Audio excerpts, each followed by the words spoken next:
growth just in general has become both easier and harder at the same time. There's just so many channels, so many audiences to reach, so much content being generated on a given month. We're generating 50 million impressions across all those brands and channels that I mentioned. You said 50 million impressions a month?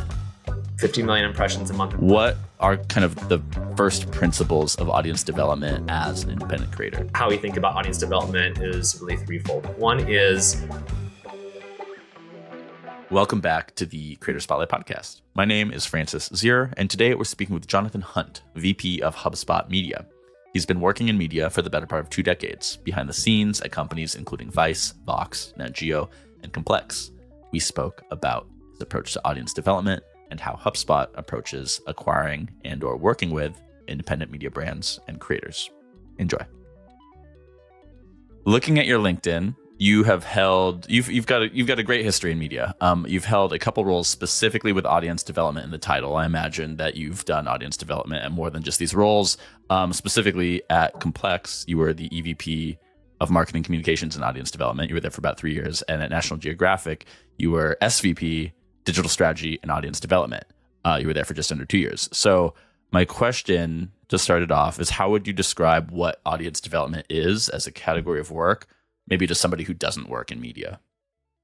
Yeah, the way that we define audience development and how I've really approached it throughout my career is, as the name implies, you're really approaching growth through the needs and the interests and what you know about the audience you're trying to reach, right? And so that becomes your compass that informs things like content creation, the channels that you ultimately market through, how you think about targeting, asset development, and so forth. And so, within HubSpot Media, how we think about audience development is really threefold. One is an insights feedback loop. So us being able to understand a bunch of different intent signals. So search-based intent signals, LLM-based intent signals, influence-based intent signals gleaned from sources like YouTube Studio or Beehive, etc., to be able to then work directly with our content creators, whether it's a producer, a writer, an editor, to just give them as much insight as possible to be able to think of new ways of reaching the audience that they're going after, informed by that data. That's one piece. The other piece is ultimately being able to grow your distribution. And the way that you've always been able to do that is usually through owned and operated channels, paid media. More so, it's also through partnerships. So with like-minded publishers, through LLMs as well, through AEO. So being able to sort of influence how you're showing up within ChatGPT, Perplexity, Claude, etc., so that whenever someone searches for something that's relevant to your brand, you show up ideally first. And then the last piece is our creators program, which is obviously, I think, really relevant for this conversation, which is how we work with external third-party experts in the fields of marketing, sales, AI, entrepreneurship, and so on, to be able to reach their audiences and to do that in a really authentic way, and to do that across platforms like email, YouTube, and LinkedIn. And so that's how we think about audience development today. I think oftentimes people kind of conflate audience development with just social or marketing.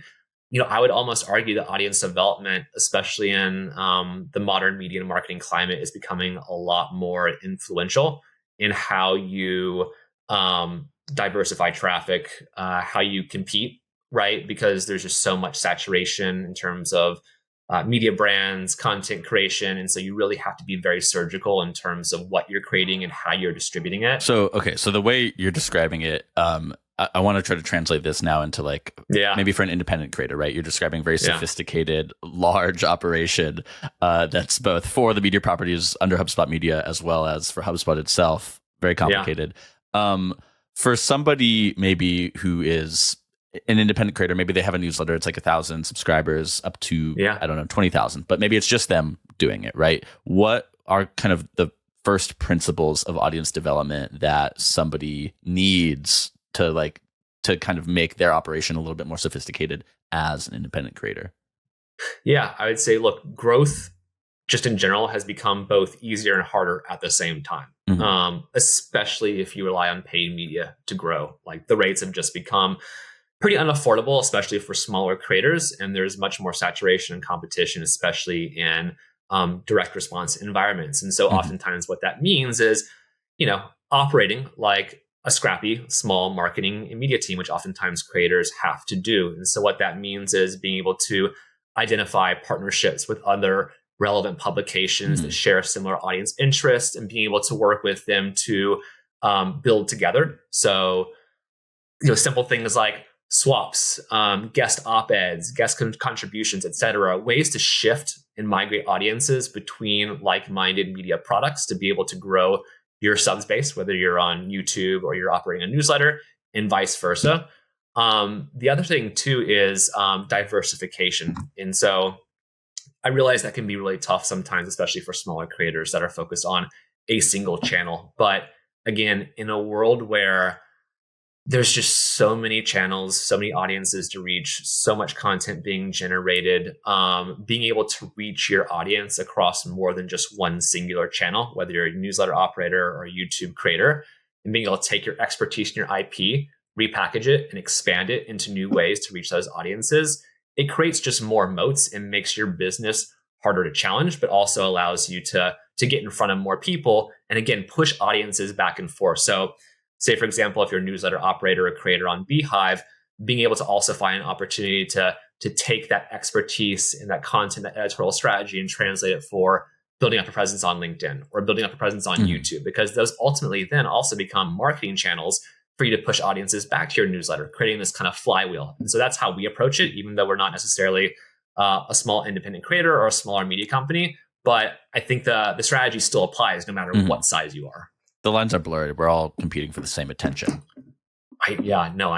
And, I think what's most interesting right now to me is that model of independent creator becoming the media company. And you see so many fantastic examples of really smart, well-sourced journalists that are defecting from traditional media and going to platforms, like Beehive or YouTube or LinkedIn and building up a business from just their trust and their expertise. Yeah. I want to get into that in a little bit, but we should also talk briefly, contextualize everything you do. So you are VP of Media at VP of HubSpot Media, right? And you're the head of the hustle. Yeah. This is a pretty big operation. I think there's the hustle, My First Million, which is sort of part of the hustle, Marketing Against the Grain. There's Mindstream. We've talked to Adam Biddlecombe before. That was a really popular episode. And then there's, I think, probably dozens if not more, of things I don't know about. So describe briefly for the listener, like what exactly you do in your role today. I think you described it a little bit in the audience development bit a second ago, but what is the breadth of what you do?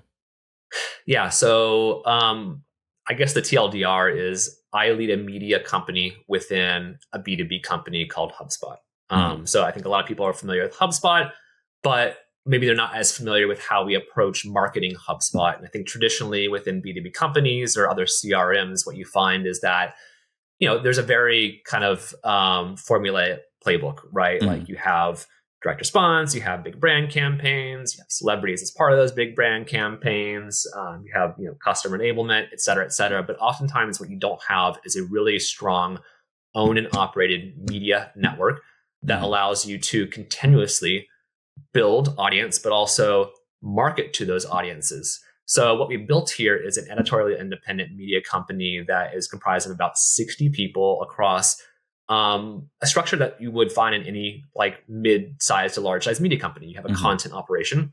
So those are video producers, writers, editors, visual effects artists, on-screen talent as well. Yeah. And they don't come from B2B companies.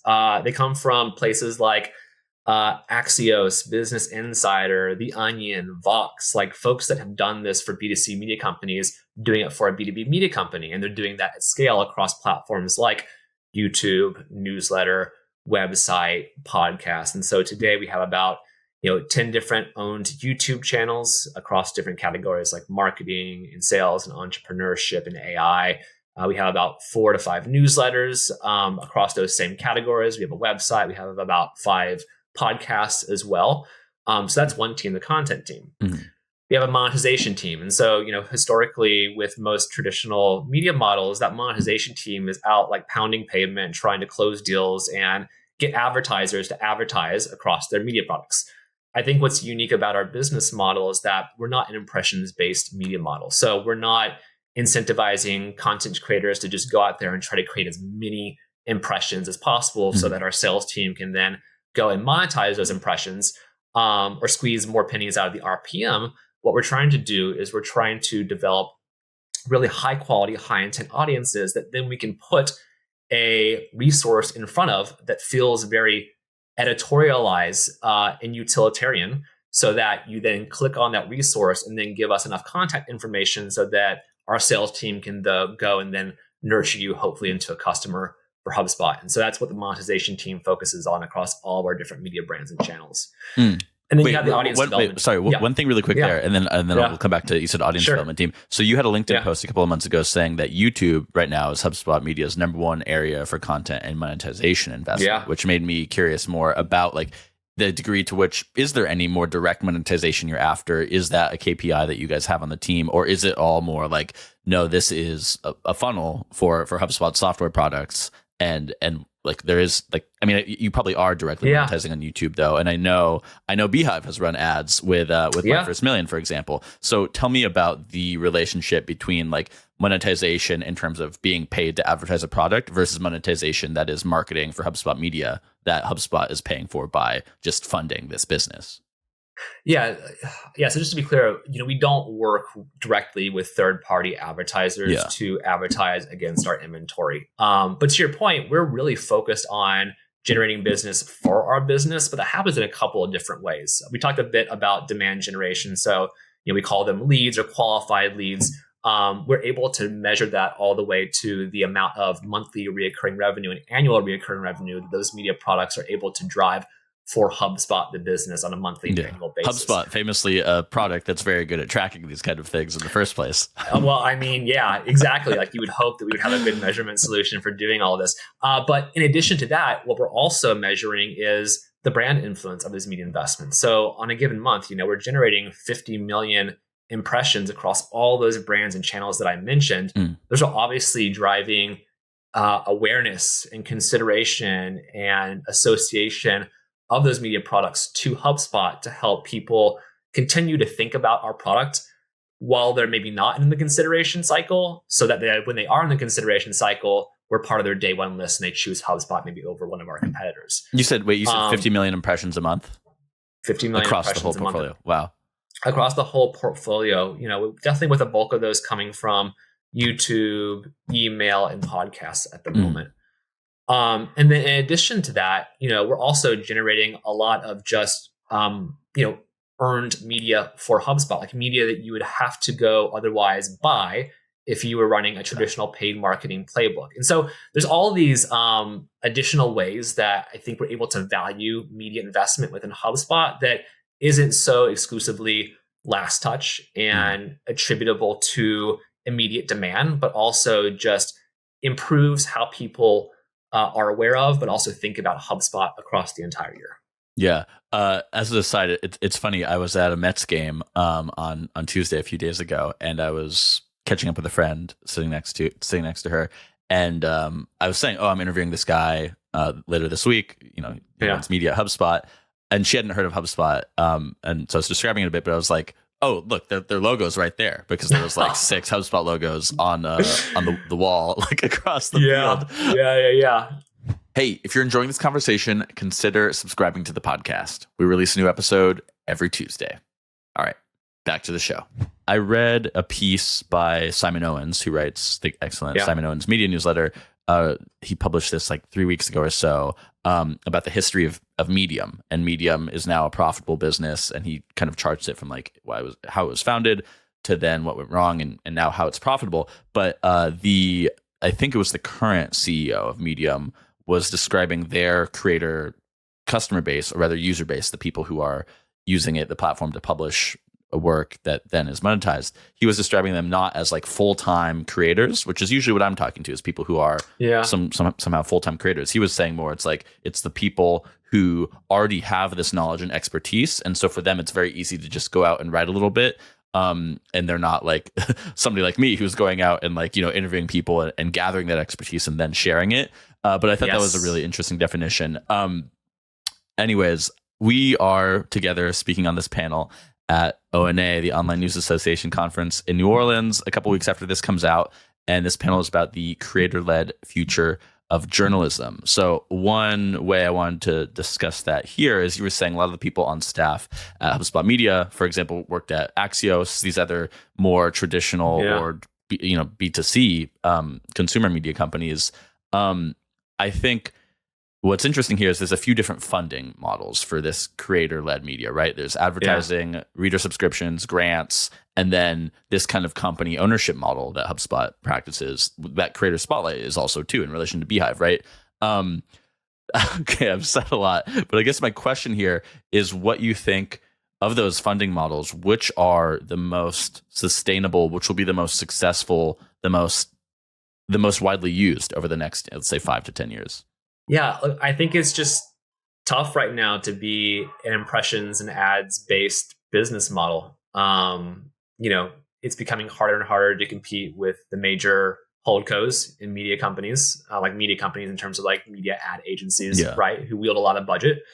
It's harder to compete against the platforms, which, oftentimes, brands are going there for the scale, but also for attribution back to like a specific KPI. And, Meta, LinkedIn, X, et cetera, like they have pretty good measurement capabilities, and you go there for direct response. And so the slice of the pie is just becoming smaller and smaller, yet there's more and more media companies that are fighting for that smaller and smaller slice. And they're doing so at a time whenever CPMs for them are going down, down, down. So like whenever you start to do the calculus, like the business model just starts to fracture and doesn't make as much sense as it once did. And I think that really puts the imperative on diversification beyond an ad-supported media model to be able to continue to survive. And selfishly, I think that's what I really love about the model that we have at HubSpot Media, which is not having to rely on scale for the sake of generating impressions cheaply, right? But being able to be very intentional around the audiences that you are bringing over to your media products and really focusing on quality over scale. Like we still have a lot of scale, don't get me wrong, but the intent and the quality of it, I would argue, is a lot higher than most traditional media businesses. And as a result, we are able to convert those audiences over to being nurtured into a lead and hopefully a customer of HubSpot at a much higher conversion rate than I would say like most other media companies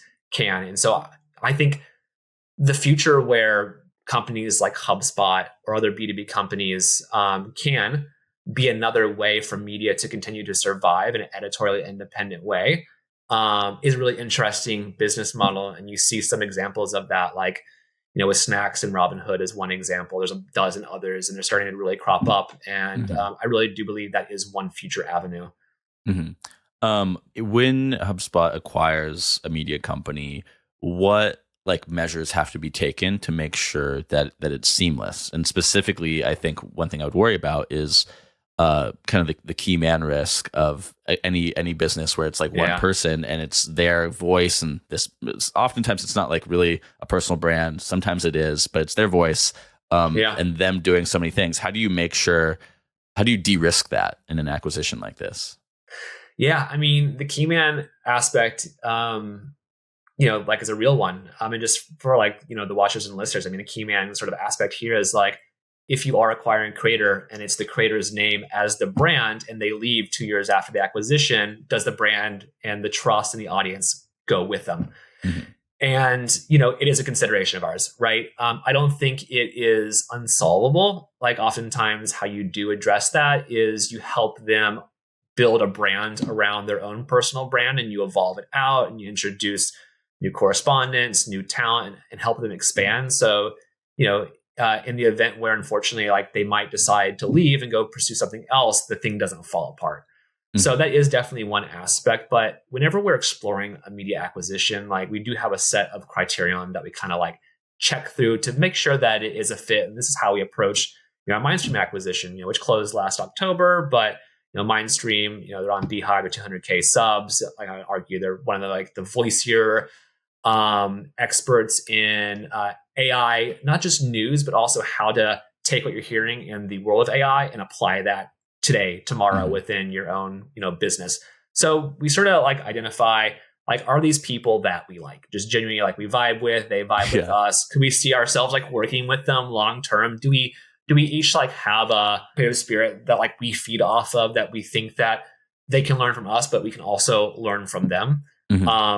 Oftentimes, as I mentioned before, we're doing experiments with and paid experiments to sort of understand, like, what is the audience like? Are they engaged? Do they even care about HubSpot? If so, how are they converting relative to other creators partnerships that we have? Do they speak to an underserved audience or address a topic that maybe we aren't as big in or have as much credibility in from a media perspective, which is why the Mindstream acquisition made so much sense. Like, we had AI media products, but they weren't as big and they weren't as influential as what Mindstream had built. So it just made a lot more sense for us to bring them into HubSpot Media as opposed to trying to compete with them directly. Yeah. On the topic of diversification and different platforms, one thing I like to talk about is this idea of content capital, and how the only truly liquid form of content capital is an email list CSV that you've exported and can like have on an external hard drive and load it into any ESP and reach those people, right? Like, I think, not them saying like YouTube isn't stable, Instagram isn't stable, like, people can be banned, etc. Yeah, but you don't own those audiences, right? No, I think for most people, though, it's like you're going to be fine, though you're vulnerable to algorithm changes, etc. Tell me like about that as a consideration for HubSpot. Obviously, YouTube is really important for you. Is there any world where you're like, oh, actually, we are going to consolidate this all into RSS or even some owned video platform that we control? How do you think about these platform diversification risks? I just think the own video platform approach doesn't work. Like, I've seen it so many times at Vice, at other companies, where I think the hubris of it all is like, we can build it and they will come. You're competing with YouTube and you're competing with other massive platforms that are building video products on top of it. Every social platform is a video platform today. Why would you try to sink millions of dollars into building your own kind of like, AVOD product to be able to compete against that? Like, it makes absolutely no sense. Though the rationale that I think any media executive will give for doing that is that you own the data. And that's why obviously like CNN, Disney, et cetera, like that's why they continue to invest in that. Yeah. Again, most media companies are not CNN and most media companies are not Disney, right? So for media companies like ours, and I would say 99.9% of most media companies, it probably would not make sense to build your own video platform. It's just not going to work. So we definitely try to go where audiences are and meet them on their own terms. But first-party data, especially as it relates to newsletters, is a huge consideration for ours. It was definitely a big driver in the Mindstream acquisition, how we think about how we prioritize The Hustle, Masters of Marketing, which is our marketing newsletter, and a few others, because first-party data is the currency. You can flex it in different directions, to your point. You can enrich it. You can use it to market other media products, other channels. You can use it to retarget audiences through a paid manner. I just saw it as so much incremental value that you just don't get from rented platforms like YouTube or Spotify, et cetera. Okay, going back to the creator topic, the Webby is on my mind because I was scrolling your LinkedIn and I learned that your wife was the president of the Webby Awards up until recently. Worked there for 14 years. And I was interfacing with the Webby people a lot earlier this year. We were promoting in the newsletter applications for it was their first year with creators as an award category. And I thought that was really interesting, and the way that they approach that. But obviously, I'm always really interested to see how people define what is a creator. And what's interesting to me here is like how the relationship between independents and like traditional media companies, or not even just traditional media companies, but companies with a lot of capital that can fund these things, like HubSpot, right? Versus like, would you say, or I mean, as I was looking at this, there's like, I think My First Million was up for some Webby Awards, and then there was like a Shannon Sharp's podcast was up for a Webby Award, and then there was a couple others, or a few others. But to me, that was like, there's a conflict there where it's like My First Million, sure, like maybe are Sam and Sean creators? Maybe. Is Shannon Sharp a creator? I don't know, because he was a famous, football player, and now he works for ESPN. Or I don't know. I think it was part of the ESPN network. I think they've cut him now. There's a bit of a controversy there. Right. But all this being said, it's really interesting to me how an organization like that, gives out these awards that are these legitimizing things, how they choose to define what is a creator. And it really, I'm still not sure what the answer is for me, where I'm like, does a creator have to be this independent person? And then once they join a media company, then they just are an employee of a media company. Does that even matter? I don't think so, because, I think we're all going to have different definitions of it. And if you were to ask Sam and Sean, they would 100% viscerally disagree with being labeled as a creator. Yeah. But I think, the definition that we all have, every creator is going to have a different definition as well. And so I think what's great about the Webby Awards, obviously, is with the creator category, they just recognize the people that have been able to, again, take what they're best at, most passionate about, the expert at, and translate that into outsized influence, oftentimes independent of, major corporations, right? Oftentimes on their own or outside of a traditional media company or traditional institution. And so you're right. We were up for it. Unfortunately, we lost. I asked my wife about that. She I'm out of there now. I can't help you anymore. She's like, sorry, I can't help you. Not that she ever helped me. But I mean, next year. Yeah. I'm really interested to see next year how it evolves, right? I think the first year, how they define it is okay, cool. But let's see how it's consistent, how it changes next year. And I was talking to Jesse Feister, who runs the organization there. And he was saying obviously it's going to change. It's such a fluid thing. One thing I wanted to ask you is you in 2010, still you're a few years into your media career, but it's at the beginning. I think you are still at Vice, or you're just leaving Vice. What do you think, if you were to talk to 2010 you and tell him something about how the media industry has changed, what would be most shocking to him? Yeah, I think if we're talking about 2010, I think just the fact that websites probably aren't as big of a deal as they once were, and that over leveraging yourself on a web strategy is very short-sighted. Again, different moment in time, and the strategy worked, and the ad model was completely different as well. Advertisers weren't spending as much money on YouTube as they are today, or with independent creators as they are today, or on newsletters as they are today, and that's all dramatically changed. But I think having that foresight of hey, it's 2010.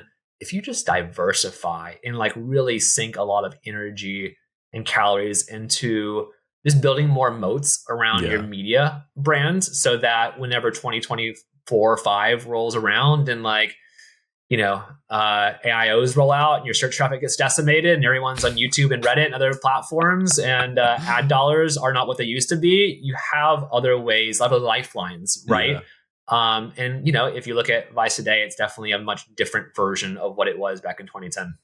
Yeah, that's for sure. One last thing. Let's say there is a B2B creator. They've got an audience of 50,000 on a newsletter. Maybe they're even, making a profit on their time. It's just them. They're succeeding. How would you advise them on whether to keep going it alone, or take investment money, or even be acquired? Go on it alone for as long as you possibly can. You want as much leverage as possible. You don't want to dilute yourself. You don't have to worry about other partners. Having help is nice. Being a solopreneur is a very tough job, and it can get very lonely and get very stressful. And obviously there is the desire to potentially distribute some of that responsibility and stress to other people, but you don't have to bring on partners or investors to be able to do that. You can work with other talented creators or freelancers to be able to support your strategy. And then once you get to a certain scale, it's completely untenable to continue to sort of grow and expand and also do all the BD and the finance. And so at some point you probably will have to bring on investment or a partner or sell. But I would just say probably hold on to independence for as long as possible. That makes sense. This reminds me of one other definition of creator I have, which is that like it's a media entrepreneur in that a creator is somebody who holds all the risk and all the upside, right? Like they have all the equity in their business. And I think that's a pretty definitive part of being a creator because it's about the incentives and what motivates them. Yeah. Yeah. I mean, that's exactly it. Like at the same time, it's like you are a business operator, but the business is you. Yeah. And it's your expertise and it's your proprietary insight and information. And to start to dilute that with other people that aren't you starts to sort of, I think, like dilute the message and the narrative around your media brand, but also it just complicates just the overall exit strategy once you do decide to exit. Yeah. And I guess if you are a B2B creator looking at exiting, maybe you want to talk to HubSpot. Yeah. I mean, look, we're always open for conversations, for partnerships. And so, we have a fantastic creators team. So you should definitely reach out. Sick. Well, we will end it there. Jonathan, is there anything else you want to plug before we get out of here? Mindstream.news. Subscribe if you aren't. They're on Beehive, best AI newsletter in the market. Inbound 2025, San Francisco, September 3rd. If you're in town, go to it. And then, stay tuned. We got a lot of huge announcements coming out of HubSpot, but also HubSpot Media in the next couple of months. Perfect. Thank you again. And listener, we will see you next week.